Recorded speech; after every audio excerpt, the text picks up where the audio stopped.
I'm Katie from Heart's Content Farmhouse, and today we're going to be making a really easy, really simple dinner roll that is great for Thanksgiving or Christmas dinner. This recipe is great for beginners. It just uses everyday pantry ingredients, and if you have a bread machine, it is super easy.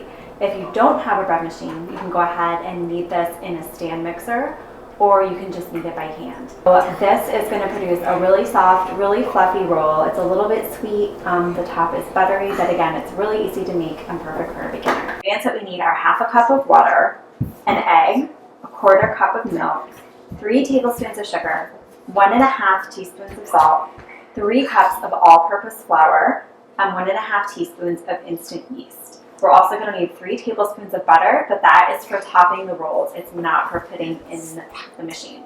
So when you get started, you put everything in your bread maker except for the butter, all the ingredients. It doesn't matter what order they go in, especially if you're using instant yeast. You don't need to be paranoid about things like that. Just go ahead and dump everything in, select the dough cycle, and let it start mixing. Back in about 2 minutes and make sure that the consistency of the dough is right. You don't want any little crumbly bits on the edges. You also don't want the dough so wet that it's sticking to the sides of the bowl. So add a little bit of water or a little bit of flour as needed, just a teaspoon at a time, until your dough is clearing the sides of the bowl and it's not sticking, but it has still formed a ball. So if you're using a bread machine on the dough cycle, it's going to knead everything and then it's going to switch over to a rise cycle.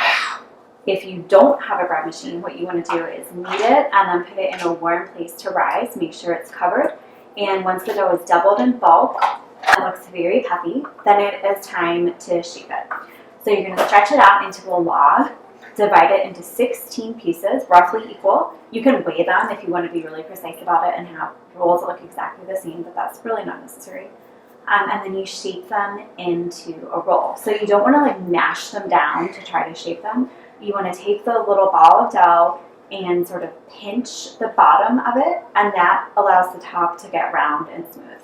So once you've shaped all 16 pieces, you put them on a baking sheet, either lined with parchment paper or just sprayed with cooking spray, and then they need to rise. So cover them with greased plastic wrap. It's really important that you oil your plastic wrap, because if you don't, the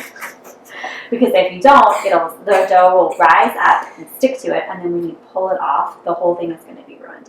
So grease your plastic wrap, put them in a warm place, and they will rise probably pretty quickly, about 45 minutes, depending on how warm a spot they're sitting in. After they've risen, you can go ahead and brush them with half of the melted butter. Really go ahead and coat them with that, and then bake them. Make sure that you start preheating your oven about 30 minutes into the rising time, but make sure the rolls aren't in the oven. Don't use that as your warm space and preheat them at the same time. Take them out if that's where you're going to bake them. And so when they look really puffy, go ahead and remove the plastic wrap, bake them for about 13 to 16 minutes. They should look really golden brown. The melted butter is going to help them brown really nicely. It's going to take about 13 to 16 minutes in the oven at 400 degrees, and they will look really golden brown when they're done. So take them out, and while they're still warm, go ahead and brush them with the remaining melted butter. And that is going to help give them really good flavor. Put them on a wire rack at first to cool, but you want to serve them right away when they're still warm. So these are really great for Thanksgiving dinner or Christmas dinner. Unfortunately, the dough does not freeze that great. Since we're looking for a really light and fluffy roll, freezing it kind of affects the yeast and it's not going to bake out as light. So if you want to make them ahead of time, it's actually better to just bake them completely, let them cool completely, freeze them, and then reheat before dinner. So if you've never made rolls before, this is a great recipe to get started.